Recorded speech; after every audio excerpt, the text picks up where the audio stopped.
Bem-vindos ao Nuclear IA Alagoas, o primeiro canal de podcast sobre medicina nuclear, criado por médicos nucleares, usando diversas ferramentas de inteligência artificial, dedicado a todos os que querem explorar os segredos e avanços desta fascinante área da medicina. Somos João Bruno de Oliveira e Luiz Guilhermo Roncallo, e estamos aqui para desmistificar a medicina nuclear, compartilhar conhecimento de ponta e trazer as últimas novidades diretamente para você.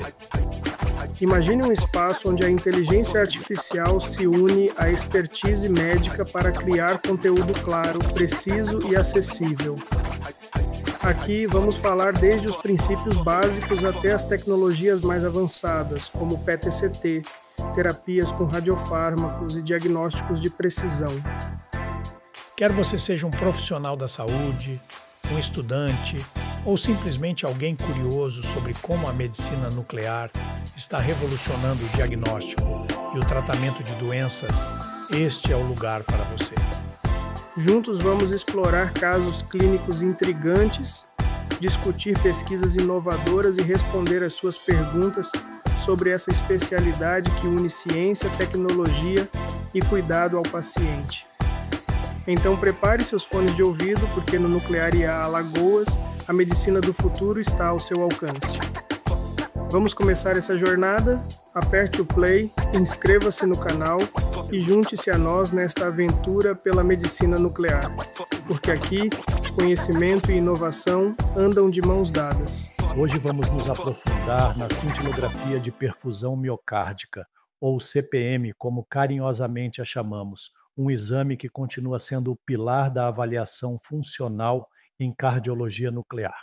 E que muitas vezes não é totalmente compreendido pelos cardiologistas que solicitam o exame, não é mesmo? Sem dúvida.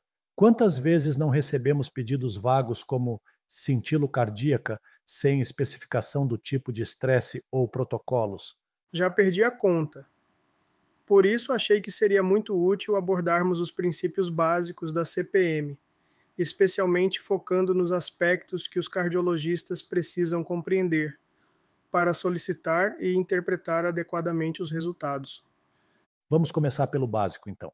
A CPM é uma técnica de imagem funcional não invasiva que se baseia na detecção da distribuição de um radiotraçador no miocárdio para avaliar o fluxo sanguíneo relativo em diferentes regiões do coração, tanto em repouso quanto sob estresse.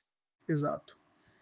E é importante enfatizar que a CPM tem se mostrado uma ferramenta diagnóstica e prognóstica extremamente valiosa na avaliação de pacientes com suspeita ou diagnóstico conhecido de doença arterial coronariana. Falando em DAC, vale lembrar que ela continua sendo uma das principais causas de morbimortalidade globalmente, especialmente em países desenvolvidos, mas com incidência crescente nos países de média e baixa renda.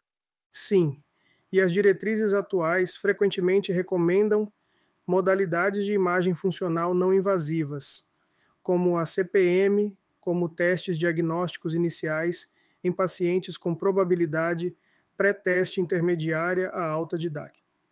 Antes de entrarmos nos detalhes técnicos da CPM, acho importante revisitarmos rapidamente as bases fisiopatológicas da perfusão miocárdica. O que você acha, Luiz? Ótima ideia! É sempre bom relembrar os fundamentos. Sabemos que o miocárdio tem metabolismo predominantemente aeróbico, dependendo da extração contínua de oxigênio do fluxo coronariano. Exatamente. Em condições basais, o fluxo sanguíneo coronário normal para o ventrículo esquerdo varia entre 0,6 e 1 mililitro por minuto por grama de tecido miocárdico. O impressionante é que essa capacidade pode aumentar em até 6 vezes durante o aumento da demanda metabólica, como no exercício físico. E esse é o conceito-chave da reserva de fluxo coronário, não é? A RFC refere-se justamente a essa capacidade de aumentar o fluxo sanguíneo do nível basal para um nível máximo durante o estresse. Precisamente. E quando temos aterosclerose, especialmente com estenoses coronarianas superiores a 50%, essa reserva fica comprometida, levando a um desequilíbrio entre oferta e demanda de oxigênio sob estresse, o que caracteriza a isquemia miocárdica. Que é exatamente o que buscamos identificar na CPM. Áreas com perfusão normal em repouso, mas com déficit perfusional sob estresse, indicando isquemia reversível. Falando nos aspectos técnicos da CPM, quais são os radiotraçadores que você tem utilizado mais na sua prática, Luiz? Atualmente tenho usado quase exclusivamente os compostos marcados com tecnécio 99 metaestável. Nos usamos o Cestamib, já que o não temos disponibilidade do tetrofosmin. Ambos oferecem vantagens significativas em termos de qualidade de imagem e dosimetria. Concordo plenamente.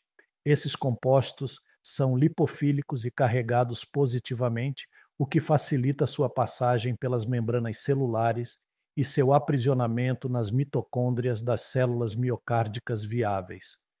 Sem contar que, com meia-vida física de aproximadamente 6 horas e energia de emissão gama de 140 kV, o tecnécio 99 metaestável é praticamente ideal para as gama-câmaras SPECT convencionais.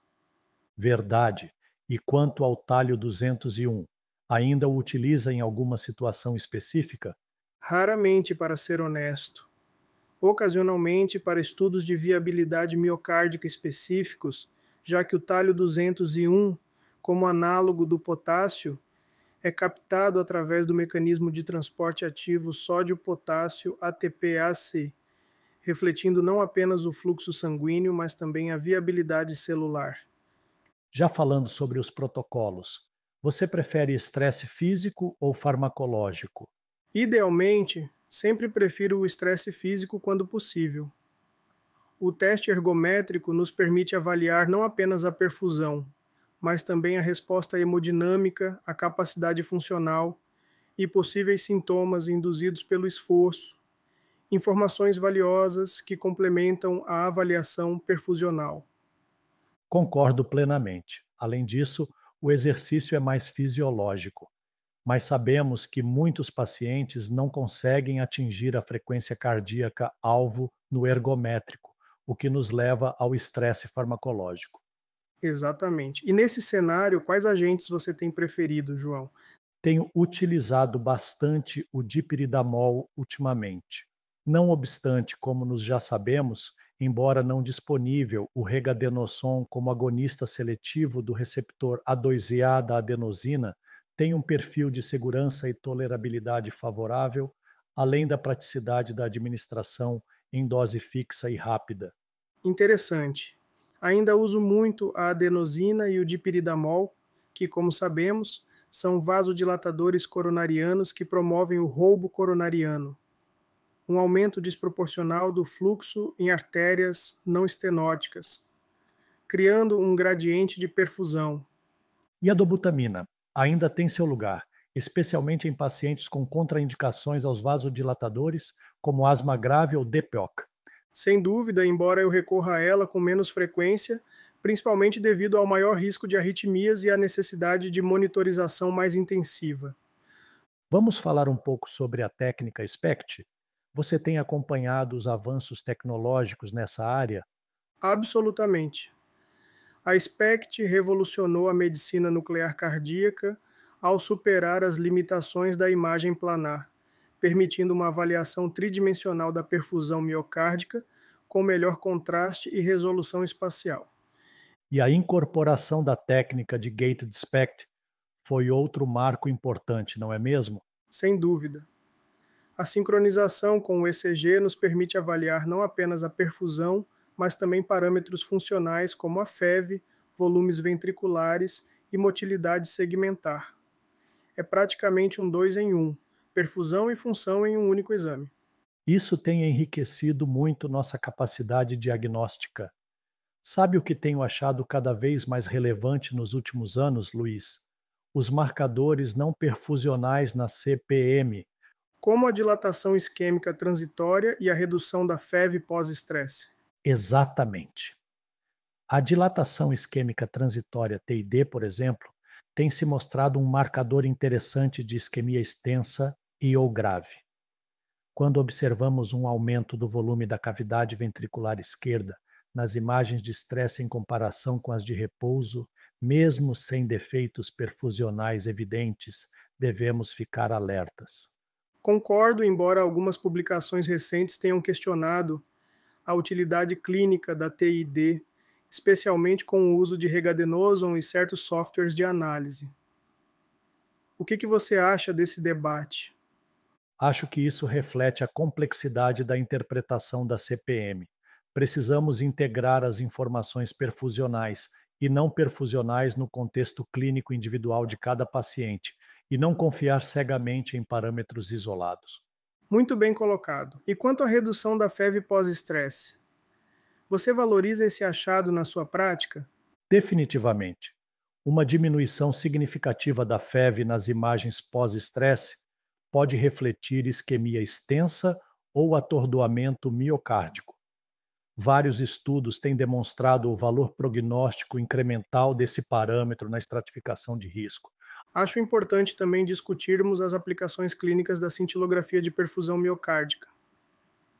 De que forma você acha que esse exame melhor contribui para a decisão clínica?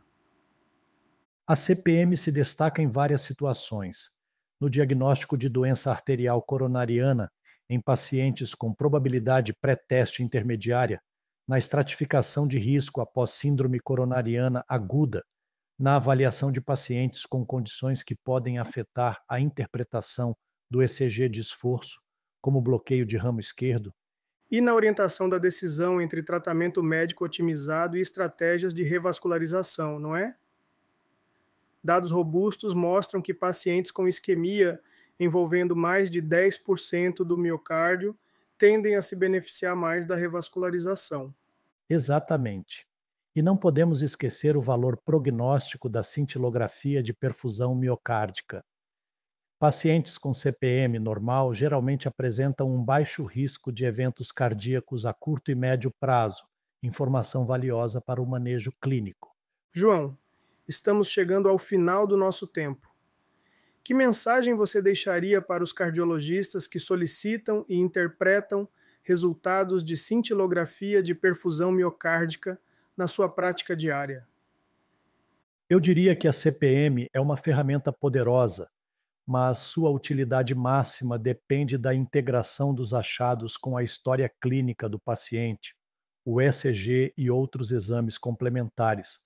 Não é apenas um exame para descartar isquemia, oferece informações prognósticas valiosas que podem guiar decisões terapêuticas. Excelente mensagem.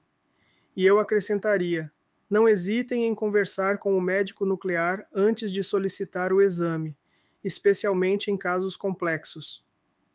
Essa comunicação pode otimizar a escolha do protocolo e a interpretação dos resultados. Com certeza. Bem, pessoal, esperamos que tenham gostado deste episódio sobre os princípios básicos da cintilografia de perfusão miocárdica.